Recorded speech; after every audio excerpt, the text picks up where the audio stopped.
E agora, quando eu falo de instituições privadas? Bem, vimos que temos vários casos em que a LDB fala em instituição privada. É exemplo do próprio artigo 3º, que é o que a gente está estudando nesse bloco, inciso 5º, coexistência de instituições públicas e privadas. Meu foco agora é a instituição privada. Artigo 7º, o ensino é livre e a iniciativa privada. 19. As instituições de ensino dos diferentes níveis classificam-se, entre elas, em instituições privadas. Artigo 7º-A. O aluno regularmente matriculado em uma instituição de ensino pública ou privada. Agora estou me referindo às instituições privadas. 16. O Sistema Federal de Ensino compreende, inciso 2, as instituições privadas. As instituições de educação superior, mantidas pela iniciativa privada, segundo o artigo 16. O Sistema Federal compreende as instituições de ensino, na verdade, de educação superior, mantidas pela iniciativa privada. Artigo 17. Composição do sistema estadual ou distrital de ensino. O sistema de ensino dos estados e do Distrito Federal compreende, inciso 3, as instituições de ensino fundamental e médio, criadas e mantidas pela iniciativa privada. E o 18. Os sistemas municipais de ensino compreendem, estamos falando do sistema do município agora, as instituições de educação infantil, criadas e mantidas pela iniciativa privada. Só que a gente tem 3 menções. Então, na verdade, lá naquele número que eu disse anteriormente, falei 14, retifica para 17. Retifica para 17, são 17 e não 14.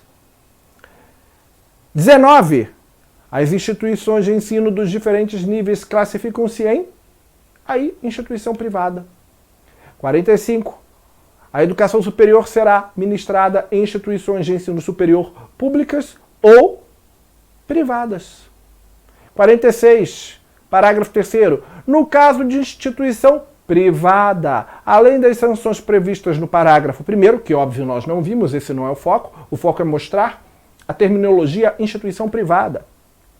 No exercício de sua autonomia são asseguradas as universidades, sem prejuízo de outras, as seguintes atribuições. Ensina o artigo 53, inciso 10, receber subvenções, doações, heranças, legados e cooperações financeiras resultantes de convênios com entidades públicas e entidades privadas.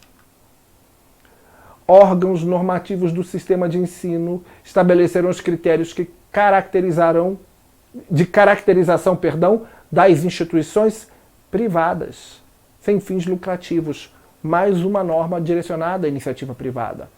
61, inciso 4º. 70, inciso 6º. 71, inciso 2º. 79, parágrafo 3º. Então temos aí 17 casos. Qual é a conclusão? Instituição pública é uma coisa, instituição privada é outra. Hammurabi, mas isso era óbvio. Eu sei que era óbvio.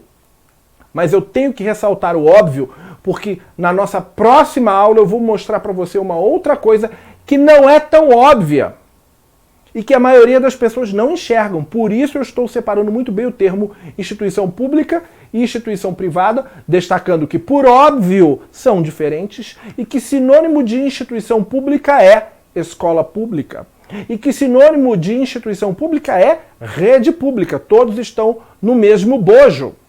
E em matéria de instituição privada, sinônimo é escola privada, universidade privada, assim como universidade pública está lá ligada à questão da instituição pública. Sinônimo de instituição privada é rede privada, embora esse termo nem apareça na LDB. Tudo bem? Então deixamos bem separados os dois termos e essa diferenciação vai alavancar o nosso entendimento na nossa próxima aula. Vamos agora para a coexistência. Coexistência de instituições públicas e privadas de ensino. O que é coexistir? É existir em conjunto. Perceba que existem duas pessoas aí no nosso desenho, na nossa ilustração, e estas duas pessoas projetam uma única sombra. As duas pessoas projetam uma única sombra. As duas pessoas coexistem em uma única sombra. Isso é, o sistema público é, por assim dizer, o privado. As entidades públicas e privadas devem coexistir e se complementar em matéria de estudos. Fazendo aqui uma remissão, isso é, uma breve visita ao artigo 7º, temos que o ensino é livre e iniciativa privada. O ensino é livre e iniciativa privada. Atendidas as seguintes condições, ensina o artigo 7º. A primeira condição é o cumprimento das normas gerais em matéria de educação. A segunda, que é o que me interessa, é a autorização de funcionamento e avaliação por parte do poder público. E a terceira é a capacidade de autofinanciamento, ressalvado previsto no artigo 213 da Constituição Federal, que oportunamente comentaremos na aula do artigo 7º. O que me interessa, para falar da coexistência de instituições públicas e privadas como princípio que norteia a educação e o ensino, primeiro distinguir o termo instituições públicas e privadas, e isso nós já fizemos, e segundo, essa questão da autorização de funcionamento e avaliação. É preciso, para que a instituição privada possa existir, quiçá para coexistir com as públicas, que ela tenha uma autorização de funcionamento e avaliação por parte do poder público. Daí a gente nos remete à matéria do direito administrativo, que cada vez mais é cobrada nas provas de concurso para professor. Quando falamos em autorização, entramos numa temática do direito administrativo chamada, conhecida por descentralização. Descentralização por colaboração. Então, só para você entender bem, nós temos a figura da autorização, nós temos a figura da permissão e nós temos a figura da concessão. A autorização é um ato administrativo que é concedido a pessoas físicas ou a pessoas jurídicas. A permissão de serviço público é regulada pela Lei 8987, que fala da questão dos contratos de adesão, também direcionadas a pessoas físicas ou jurídicas. E a concessão se dá através de contratos de licitação, geralmente através de uma concorrência pública direcionada a pessoas jurídicas. Mas o nosso ponto é a autorização. Por que a autorização? Voltamos mais uma vez e voltamos mais uma vez. Olha aqui. O ensino é livre à iniciativa privada, atendido às seguintes condições. E olha aqui a condição que nós destacamos. Autorização de funcionamento. Pronto. Então, em matéria de teoria da descentralização por colaboração, as escolas privadas vão ter o direito, por parte do poder público, de exercer as atividades educacionais através de uma autorização, que é um ato administrativo emanado pelo poder público, pelo poder executivo.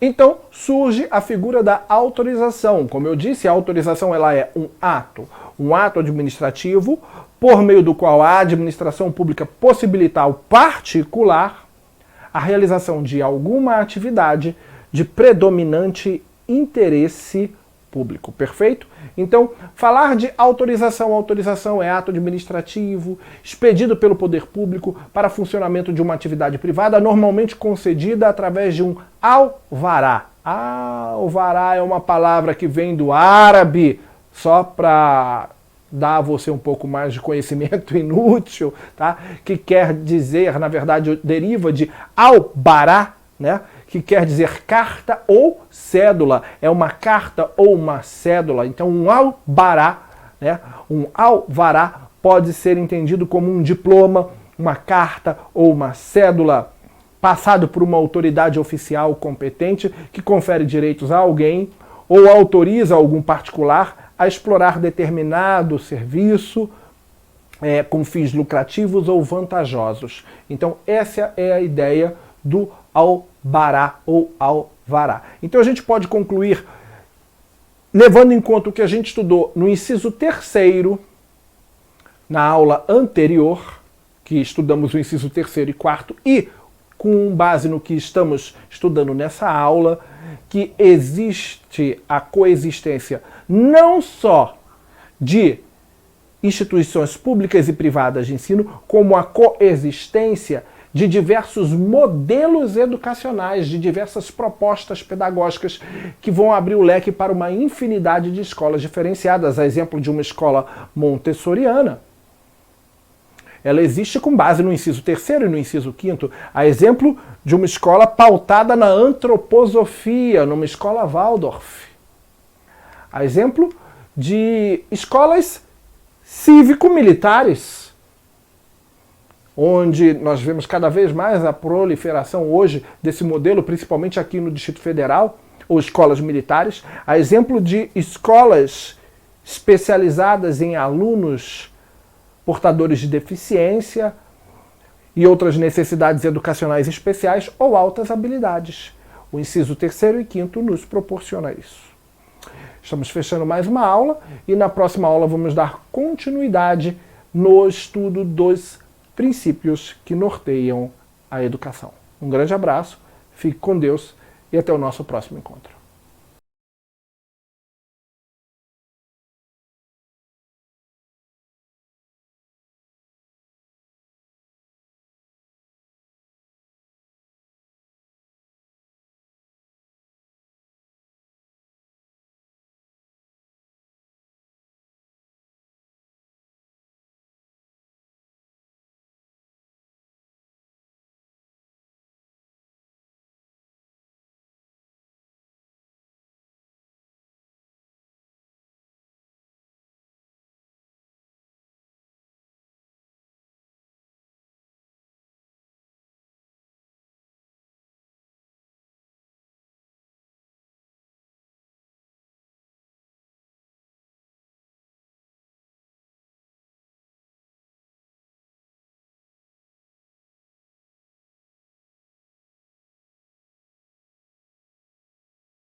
Oi, deixa eu interromper a tua aula rapidinho. É só para te lembrar que essa coletânea que você está assistindo, ela tem mais de 45 horas de duração. São mais de 200 vídeos só da parte de legislação educacional, sem contar aqui os vídeos da parte de conhecimento pedagógico. Mas é preciso que você lembre-se que você deve inscrever-se no canal e ativar as notificações, clicar no sininho, deixar o seu like aqui na videoaula e deixar o seu comentário, que pode ser uma crítica, uma sugestão, uma dúvida, enfim, seu comentário. E para isso é imprescindível que a gente chegue a 1000 likes por vídeo, cada vídeo 1000 likes e 100 comentários. A cada 1000 likes e a cada 100 comentários eu sempre libero o vídeo da sequência da aula posterior. Então é fundamental que você compartilhe esse vídeo com os seus amigos professores para que possamos bater essa meta diariamente, para que possamos ter novos vídeos todos os dias. E não esqueça de olhar aqui na descrição do vídeo. Eu sempre deixo links com materiais complementares ou sugestões de apostilas ou outros, como por exemplo simulados, para reforçar o seu estudo. É só isso. Boa aula!